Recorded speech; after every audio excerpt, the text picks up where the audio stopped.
Shalom, meus irmãos, que a paz da terra seja com todos. Sejam bem-vindos ao nosso canal mais uma vez. Hoje a gente vai falar sobre o silêncio do servo. Isso mesmo, isso é baseado aqui no livro de Isaías 53. Vamos saber que servo é esse. Será que esse seria mais uma vez uma distorção do livro de Isaías baseado no cristianismo? Então vamos aprender hoje sobre o silêncio do servo. Então que a Deus te abençoe. Vamos fazer nossas preces. Ouve, Israel, o Eterno é nosso Elohim, o Eterno é único. Amarás o Eterno de todo o seu coração, de toda a sua alma e de todas as suas forças. Estarão suas palavras que hoje ordeno em seu coração. Ensinarás seus filhos diligentemente andando pelo caminho, ao deitar-te, a levantar-te, e serão como sinal na sua mão, e como memorial sobre sua testa, e como mesas nas portas e no braço portões de sua casa. Que o Eterno te abençoe. E vamos lá falar sobre esse aqui. Eu tenho aqui sobre o silêncio do servo. Analisando aqui o julgamento do Nazareno e a contradição entre os sinóticos e o livro de João, um dos erros que os cristãos cometem ao ler o Novo Testamento é o de encarar vou dizer, os quatro evangelhos como um único e coerente relato. Se ao invés de ler, se ao invés de eles terem lido em sequência, livro após livro, né, ao invés de ler isso aí tudo, vou dizer, em vez deles procurarem o que está certo e o que está errado, né, após o livro, o leitor ele cruzaria evento por evento, ele vai encontrar o quê? Uma surpresa, ou seja, desagradável. Mas o problema é que eles querem ler assim, vou ler a Mateus todinho, depois vou ler Marcos todinho, não, compara os eventos, morte, ressurreição, de Ciro, o que ele disse, o que ele não disse. Aí você vai entender na sua Bíblia que esses livros não se concretizam, não se completam. Já podemos aqui analisar já os relatos sobre a morte do Nazareno. Vimos como os evangelhos sinóticos, Mateus, Marcos, Lucas, né? Eles discordam, e João, eles discordam ao descrever a data e o momento da crucificação. Nesse artigo que eu tenho em minha mão aqui, a gente vai analisar como também discordo sobre o julgamento da falsa associação do servo sofredor de Isaías 53. Né? No capítulo 52 e o capítulo 52 de Isaías, o profeta aqui ele descreve o povo de Israel como um servo que sofreu pelas iniquidades do mundo. Em um próximo estudo que a gente vai fazer, a gente vai entender melhor a profecia e seus verdadeiros significados. No momento eu quero só analisar aqui um dos versos e questionar a interpretação cristã. Veja só, Isaías 53, verso 7, o seguinte: ele foi oprimido e afligido, contudo não abriu a sua boca, como cordeiro para o matadouro, foi levado, e como ovelha que diante de seu tosqueador ficou calada, ele não abriu a sua boca. Bom, missionários, eles insistem que essa passagem é uma profecia clara sobre o julgamento do Nazareno. Eles botaram na cabeça isso aqui. Em todas as principais versões cristãs da Bíblia, essa passagem ela inclui um comentário associado a esse verso com o julgamento do Nazareno. Para quê? Para nos provar isso, eles mostram o relato do julgamento de acordo com os evangelhos sinóticos. Tipo esse aqui, no livro de Mateus, no capítulo 26, versos 62 ao 63, diz o seguinte, ó: então o sumo sacerdote levantou-se e disse a Jesus: você não vai responder à acusação que eles fazem? Mas o Nazareno permaneceu em silêncio. Bom, aí vão dizer que aí viu, ele estava em silêncio. Só que aqui Marcos 14, 61 diz o seguinte: depois o sumo sacerdote levantou-se diante deles e perguntou ao Nazareno: você não vai responder a acusação que este lhe faz? Olha só, mas Jesus permaneceu em silêncio e nada respondeu. Pronto, seria isso um negócio fantástico se fosse isso verdade. Mas, apesar de Lucas também fazer parte do evangelho sinótico, seu autor não menciona esse episódio. E isso já levanta vou dizer, uma importante questão. Por que o autor não achou importante incluir esse relato? Já que diz que é uma das profecias mais usadas no cristianismo. Por que ele não quis botar? Qual foi o problema? O que aconteceu para ele não ter botado justamente esse aqui? Sabemos historicamente que uma das fontes utilizadas pelo autor de Lucas para escrever seu livro foi o próprio Evangelho de Marcos, o primeiro dos 4 evangelhos a ser escrito por volta do ano 70, depois da Era da Conjunção, ou os cristãos chamam depois, antes de Cristo, não sei. Portanto, o autor aqui ele teve acesso a esse trecho, mas ele decidiu não incluí-lo, né? De qualquer maneira, percebemos aqui nesse texto a associação óbvia que os autores de Mateus e Marcos criaram. Botaram uma coisa fantástica ali para poder parecer que algo, nossa, está dando certo, mas só que não. O Nazareno aqui, ele é acusado, mas não responde às acusações. Fato. Ele sofre em silêncio, como diz aqui o profeta. Mas será que ele ficou mesmo em silêncio? Será que o Nazareno estava mesmo em silêncio? Que ele ficou caladinho? Já que Lucas nada diz a respeito. Vejamos então o que João, o último relato do Novo Testamento, sobre o episódio tem a dizer. Aqui João 18, 19 e 22. Diz o seguinte, ó. E o sumo sacerdote interrogou Nazareno acerca do seu discípulo e da sua doutrina. E o Nazareno lhe respondeu: eu falei abertamente ao mundo, eu sempre ensinei na sinagoga e no templo, onde os judeus sempre se juntam, e nada disse em oculto. Para que me perguntas a mim? Pergunta aos que ouviram o que é que lhe ensinei. Eis que eles sabem o que eles têm dito, e tenho dito isto. Um dos servidores que ali estava deu uma bofetada no Nazareno e disse: assim responde ao sumo sacerdote. Aí eu pergunto, peraí, Mateus, Marcos disse que estava em silêncio, mas só que João disse que não.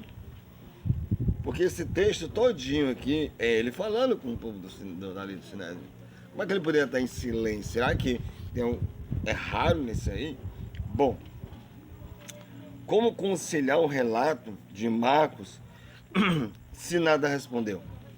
Como o de João lhe respondeu? Ou seja, como é que eu vou conciliar o relato de Marcos? Ele falou, Marcos disse, nada respondeu. Mas João disse, Jesus respondeu. E aí? Respondeu ou não respondeu? Estava mudo ou não estava mudo? Calado ou não calado? Olha só, e como é que eu vou conciliar aqui os diálogos de Nazareno com seus acusadores, João, com a passagem de Isaías 53? Como é que fica isso? Não fica. Não é à toa, então, que todos os comentários cristãos em Isaías 53, eles mencionam aqui Mateus 16 e Marcos 14, mas só que eles ignoram João 18 completamente. Por quê? Porque Joãozinho desmente, entendeu? Ele desmente, ele mostra ali que ele não estava calado, isso é mentira. Ele estava falando, não foi como ovelha muda, como os supostos evangelhos admitem. Então, assim, os historiadores alegam que o relato dos eventos, ele não foi transmitido pelos discípulos do Nazareno aos autores do Novo Testamento. O próprio Novo Testamento aqui mostra que o único discípulo presente era Pedro. Era Pedro, que fica no pátio fora da casa. Logo, é acusado de ser parte do grupo, né? Como vou dizer, e foge. Foge. Olha só, eu tenho que Marcos, aliás, capítulo 14, verso 54. Veja aqui o que acontece no momento que o Nazareno é preso, ó. Então todos os abandonaram e fugiram. Pedro seguiu de longe até o pátio do sumo sacerdote. Sentando-se ali com os guardas, esquentava-se junto ao fogo. Mateus 26, 56, 58, Lucas 22, 54, 55. Concordo com esse verso, mas não acrescentam o discípulo ao lado de Pedro. Não. Eles não acrescentam. Olha só aqui, João 18, 15 ao 16. Seguinte, ó. Simão Pedro e outros discípulos estavam seguindo Nazareno, por ser conhecido como sumo sacerdote. Este discípulo entrou com Nazareno no pátio da casa do sumo sacerdote, mas Pedro teve que ficar esperando do lado fora da porta. O outro discípulo, que era conhecido como sacerdote, voltou, falou com a moça encarregada da porta e fez Pedro entrar. Quem era esse outro discípulo? Então, a maioria dos comentaristas aqui, teólogos cristãos, eles concordam que o outro discípulo aqui mencionado é João. Historiadores comprovam que o livro de João não foi escrito pelo próprio João. Apesar disso, existe, como vou dizer, uma tradição cristã que é uma tradição cristã, que ele tenha sido escrito pelos seus próprios discípulos. Ou seja, o livro de João foi escrito pelos próprios discípulos da versão dele, né? Da única testemunha ocular que estava lá. Ou seja, além de Pedro, lógico, né? Sempre que estava lá. Então os discípulos escreveram, então muitos historiadores dizem que foi João que estava lá dentro. O livro de João aqui, ele foi escrito pelos próprios discípulos, né? Da única testemunha aqui, né? Que os cristãos acreditam que o seu relato, ou seja, que o livro de João é mais relevante que os outros. E de acordo com João, o Nazareno, ele não ficou em silêncio quando foi acusado pelo sumo sacerdote. E de acordo aqui com ele aqui, né, ele respondeu às acusações, né, sendo o único silêncio que encontramos foi feito por missionários e pastores ao depararem com esse pequeno detalhe. Aí fico perguntando assim, sendo assim, o único silêncio que encontramos foi feito por missionários, né, que depararam com esse pequeno detalhe. E aí eu pergunto, e o que aconteceu na Páscoa? Será, se já desbancando, será que ele ficou em silêncio? Já te provei que ele não ficou em silêncio, que isso não passa de uma baita de uma contradição, porque um dizem que ele ficou em silêncio e outros dizem que ele não ficou em silêncio. E o que aconteceu na Páscoa? O que aconteceu? Ou não aconteceu nada na Páscoa. Eu tenho aqui textos de um estudo sobre as contradições do Novo Testamento, sobre a morte do Nazareno e o verdadeiro significado da Páscoa. Fato. Em alguns dias, os judeus do mundo inteiro celebraram, um tempo atrás, e também daqui a alguns meses, celebraram a festa do Pêssego, conhecido como a Páscoa israelita, né? Se é que realmente existe outra, porque pelo que consta, os cristãos comemoram uma outra Páscoa aí, que não é a da Torá. Nessa data é comum as atividades missionárias se identificarem. Uma das razões para isso é a crença de que a crucificação e a ressurreição do Nazareno ocorreu na Páscoa. Não só isso, mas também muitos cristãos alegam que a Páscoa judaica nada mais é do que uma alusão ao sacrifício do Nazareno que acontecia milênios depois. Tá entendendo? Eu tenho um texto aqui para mostrar aqui, para você ver interessante, que todo mundo conhece a famosa pintura de Leonardo da Vinci, A Última Ceia, né? Aquela pintura bonita, tá lá um bocado de gente lá sentado no Nazareno. Então, se perguntar a qualquer cristão o que o Nazareno e seus discípulos estão fazendo nessa cena, todos dirão, é o Sagrado Pêssego, é a Páscoa, é a Páscoa. Vão falar que Jesus está comemorando a festa do Pêssego com seus discípulos e anunciando que a sua morte seria próxima. Aqui encontramos um conflito interessante e sabemos que o Eterno nos ordena na Torá a celebrar a festa do Pêssego à noite do dia 15 do mês de Nissan.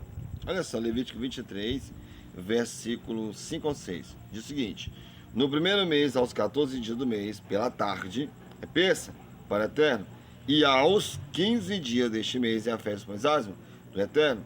7 dias comereis pães ázimos, ou seja, a gente prepara o dia 14 e come dia 15 à noite. Tá entendendo? É um Pêssego. Ok? E de acordo com a Torá, no dia 14 à tarde, cada um do povo israelita deve sacrificar um cordeiro ou um cabrito para ser comido na primeira noite do Pêssego, no dia 15. Veja o exemplo, né? Lembrando que a primeira noite do Pêssego começa, né?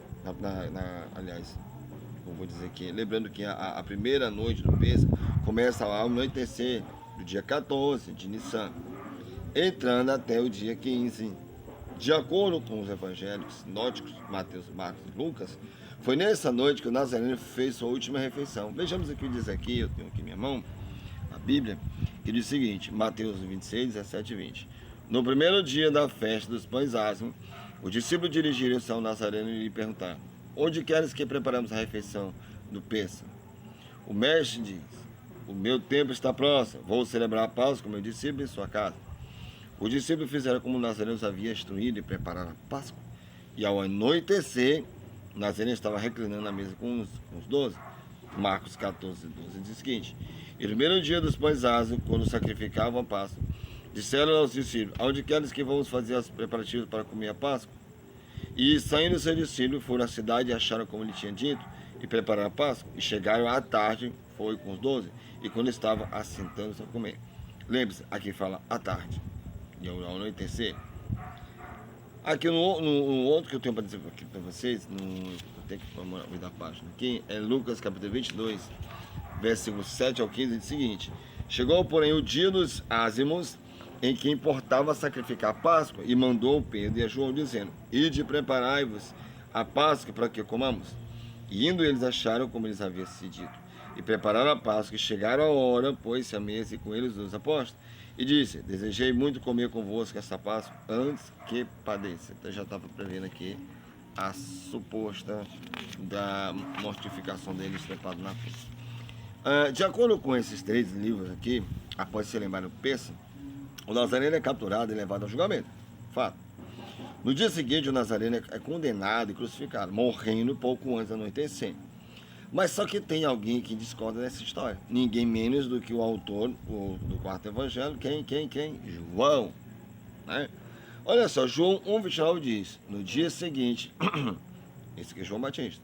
No dia seguinte, João Batista viu o Nazareno que vinha para ele e disse: eis o Cordeiro de Deus que tira o pecado do mundo. O autor do livro de João, que tinha outros planos, a sua interpretação era descrever a morte do Nazareno como sacrifício de expiação pelos pecados da humanidade, entendeu? Sendo assim, ele decidiu então comparar o Nazareno com o sacrifício da Páscoa, ou melhor, o Cordeiro, né, do Pêssego. No começo de seu livro, veja como ele descreve o encontro entre João Batista e o Nazareno. Ele diz o seguinte: no dia seguinte, viu João Batista que vinha para ele, viu o Nazareno que vinha para ele, diz: eis o Cordeiro de Deus que tira o pecado do mundo. João 1,29. Veja agora um detalhe sobre a morte do Nazareno, em que João, que não consta nos outros livros, para apressar a morte dos crucificados. Os romanos, eles apressavam quebrando o quê? As pernas dos condenados, acelerando assim o processo de sufocamento, né? Puxa, hein? Mas com um deles, isso não aconteceu. Olha só, João 19, 32 e 26. Foram, pois, soldados, na verdade, quebravam as pernas de um primeiro e a outro, como ele fora crucificado. Mas vindo o Nazareno, e vendo já o morto, não lhe quebraram as pernas. Porque isso aconteceu para que se cumprisse a escritura, que diz: nenhum dos seus ossos será quebrado. Tá entendendo? Então ele quer dizer: tá vendo aí? Assim como o cordeiro não é quebrado os ossos, o nosso mestre também não foi quebrado os ossos dele. Mas presta atenção. Olha só. Essa profecia citada, na verdade, não é uma profecia. E sim uma das leis sobre o sacrifício do Pêssego. Não tem nada a ver com profecia dele lá aqui. Onde nenhum dos ossos poderia ser quebrado. Isso você pode citar aí Êxodo 12, 46, números 9 e 12. Perceba então como o autor de João cria o paralelo entre o Nazareno e o Cordeiro do Pêssego. Portanto, aqui ele não poderia concordar com os outros evangelhos do Novo Testamento. Se os outros 3 livros estão certos, então a morte do Nazareno ocorreu no dia seguinte à refeição do Pêssego, quando o Cordeiro já tinha sido sacrificado, na tarde do dia anterior. Está entendendo? Eliminando assim seu paralelo. Encontramos aqui outro problema para João com os 3 primeiros livros. Na noite do dia 15, o Nazareno e os seus discípulos aqui, de acordo com o que diz aqui na Bíblia aqui, eles estavam comendo o sacrifício da Páscoa, junto com os pães ázimos, os copos do vinho e as ervas amargas. Durante a refeição, o Nazareno ensina claramente que o vinho representa seu sangue. Olha só, que seria derramado, né? E o pão, né, de acordo com o que está escrito aqui em Mateus, Marcos e Lucas, que o pão é seu corpo, o pão que representaria o corpo dele, que seria entregue como sacrifício. Em nenhum momento ele menciona a carne do cordeiro como a representação do corpo ou do sacrifício que faria. Ele está falando de um sangue humano. E nós sabemos que a Torá proíbe isso, o livro Todo-Poderoso proíbe isso. Olha só. Por essa razão, no livro de João, encontramos outra narração da sua morte. No início do capítulo 13, o autor ele descreve que a última ceia não foi a refeição do Pêssego, e sim uma refeição comum. Quer ver? João 13:1. Veja como ele inicia o capítulo. Ora, antes da festa da Páscoa. antes da festa da Páscoa. Uma refeição comum, antes da festa da Páscoa. Nessa noite não tinha o pães asmos, vimos aqui, ervas ou cordeiro. Mas nela o Nazareno lava os pés do discípulo e anuncia que seria traído por um deles. Nos outros livros, o Nazareno aqui anuncia o quê? Anuncia isso durante a refeição da Páscoa. Judas, o autor traidor, deixa o recinto com medo de ser descoberto, né? Mas os outros discípulos aqui pensam que ele saiu para comprar comida para a festa do dia seguinte, como diz João 13:29. Porque como Judas tinha bolsa, pensavam alguns que o Nazareno tinha dito: compra o que nós é necessário para a festa. O livro de João também deixa claro que a morte do Nazareno aqui ocorreu na tarde do dia 14 e não no dia 15 como nos outros livros. Olha só, João 19:14. Era o dia da preparação da Páscoa, por volta da hora sexta. Que hora sexta era? Era meio-dia. Olha como não dá certo nada do que aconteceu, não tinha nada a ver com a profecia. O autor do João ele queria deixar claro que a morte do Nazareno ocorreu no mesmo momento em que os cordeiros do peso eram sacrificados. Ou seja, na véspera, conseguimos ver aqui com toda essa contradição entre os seus autores que o Novo Testamento não é uma fonte confiável, jamais foi, jamais será uma fonte confiável. Está entendendo? Agora, como conciliar duas datas claramente conflitantes? O Nazareno não podia ter morrido em 2 dias diferentes. Não existe argumentação lógica possível para explicar esse conflito de informação. Você pode tentar, mas não existe lógica nisso. Um diz que foi durante, outro diz que foi depois, outro diz que foi antes. E olha que são discípulos que estavam com ele lá. Como é que fica essa situação? Aqui eu tenho Levítico capítulo 4, verso 27 e 32, que diz: se uma alma do povo da terra pecar por erro, por fazer um dos preceitos do Eterno, daqueles que não se deve fazer, e se tornar culpado, se lhe for conhecido depois do pecado que cometeu, trará por sacrifício uma cabrita, sem defeito pelo pecado cometeu. E se de cordeiro for sacrifício de pecado, fêmea será sem defeito. Ou seja, se for pecado, seria uma cordeira fêmea, e não um cordeiro macho. É importante observar que em nenhum momento a Torá descreve o sacrifício do peso como sacrifício de expiação por pecado. Não existe isso. Pelo contrário, aprendemos no início do livro do Levítico que os sacrifícios são classificados por categorias. O sacrifício do pecado estão na categoria, como já li aqui, mais alta, chamada de Kodesh, Kodashim. Kodesh, Kodashim, ou seja, Santo do Santo. Enquanto o de Peça, na categoria mais baixa, é chamado de Kodashim Kalim, ou seja, menor santidade. Outro ponto que eu quero botar aqui, que derruba esse paralelo, é que, conforme é ensinado em Levítico, os sacrifícios de pecados aqui, cometidos pelo povo, deveriam ser fêmeas e não machos. Fêmeas. Aí eu vejo o cara lá, mas é o cordeiro de Deus. Não, era fêmea. Entendendo? Agora vamos ver como a Torá nos explica o significado real do sacrifício do peso. Aqui em Êxodo capítulo 12, verso 26 e 27, é o seguinte: quando os seus filhos lhe perguntarem o que significa essa cerimônia, respondam-lhe: é o sacrifício do peso para o Eterno que saltou, ou seja, passar sobre as casas dos filhos de Israel no Egito e poupou nossas casas quando feriu os egípcios. Então, quando alguém pergunta o que significa o sacrifício do peso, não significa a morte de ninguém, de um homem, para salvar a humanidade. Não. Significa que o anjo da morte passou pela casa do povo hebreu e não matou ninguém. Vingou-se, foi com os egípcios. Não tem nada a ver com salvação de ninguém. Se o Novo Testamento aqui está certo, então a resposta deveria ser diferente. Deveríamos pelo menos ser orientados a dizer a nossos filhos que esse sacrifício representa o Messias, que no futuro seria morto para redimir nossos pecados. E isso não é real. Não é o que diz a Torá.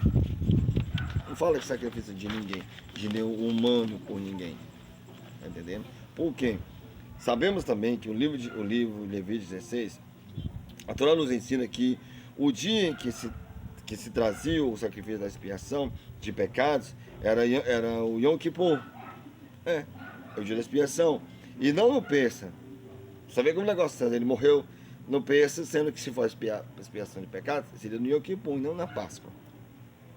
Entendeu? Seria na Páscoa. Então não faz sentido nenhum. Entendeu? Por quê? Mas vemos logo aqui no primeiro livro da Torá, com os nossos patriarcas anunciaram o sacrifício do Pêssar, quando Isaac é levado para ser entregue como oferta de elevação, né? Ele pergunta aqui em Gênesis capítulo 22, versos 7 ao 13, ó.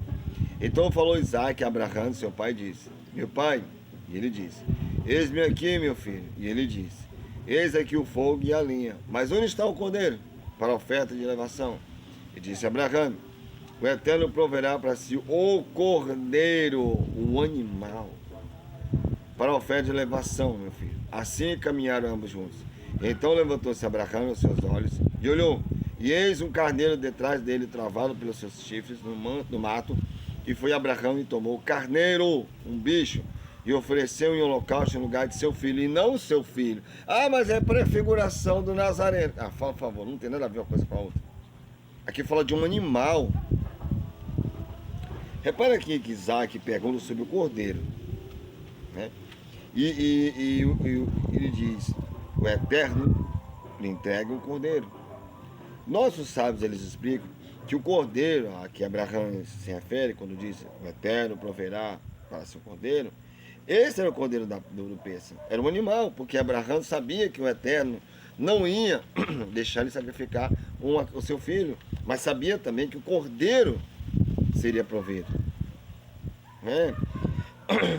Da mesma forma que Abraão passou por um grande teste ao levar seu filho, assim também o povo israelita seria testado ao sacrificar como vou dizer, seria testado ao sacrificar o deus egípcio, o cordeiro, porque os egípcios adoravam o cordeiro, e fazer isso explicitamente, sem temer os egípcios, espalhando o quê? Espalhando sangue pelas portas para todos verem.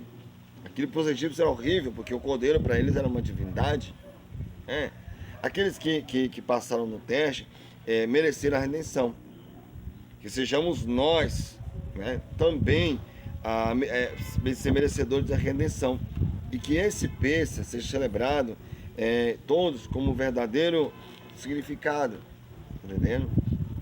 Então esse é o verdadeiro significado dos dois que eu estou falando aqui, tanto do Pêssar como do outro texto do tema que eu falei. Então quando alguém te perguntar o que significa Páscoa, significa a libertação, purificação, e não a morte de ninguém. Não a morte de um cara que foi no madeiro para se sacrificar ou fazer algo desse tipo, entendendo? Agora, existe uma obsessão terrível pelos judeus. Existe aqui uma crescente obsessão entre os evangélicos que converteu os judeus para o cristianismo. Uma das fontes para isso foi a declaração de Paulo no Novo Testamento, que ele diz lá em Romanos 1,16: não me envergonhe do evangelho, porque é o poder de Deus, mas para a salvação de todo aquele que crê. Primeiro do judeu, depois do grego. Ou seja, não vai adiantar vocês tentarem convencer o nosso povo de ter a existência de um cara que nunca existiu. E vocês estão pegar um texto fora de contexto para dizer que aquilo era profecia de alguma coisa.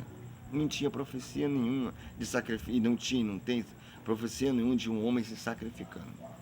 Espero que você tenha entendido, porque o nosso próximo estudo será sobre por que os cristãos têm essa obsessão, né, essa obsessão frenética e fanática de dizer que tudo que está na Torá, no Taná, é referente ao Nazareno, e por que a maioria deles não gosta dos judeus, e por que também muitos deles querem converter o povo judeu à força.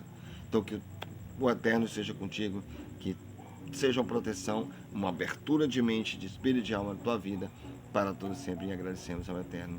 Shalom e aquele abraço.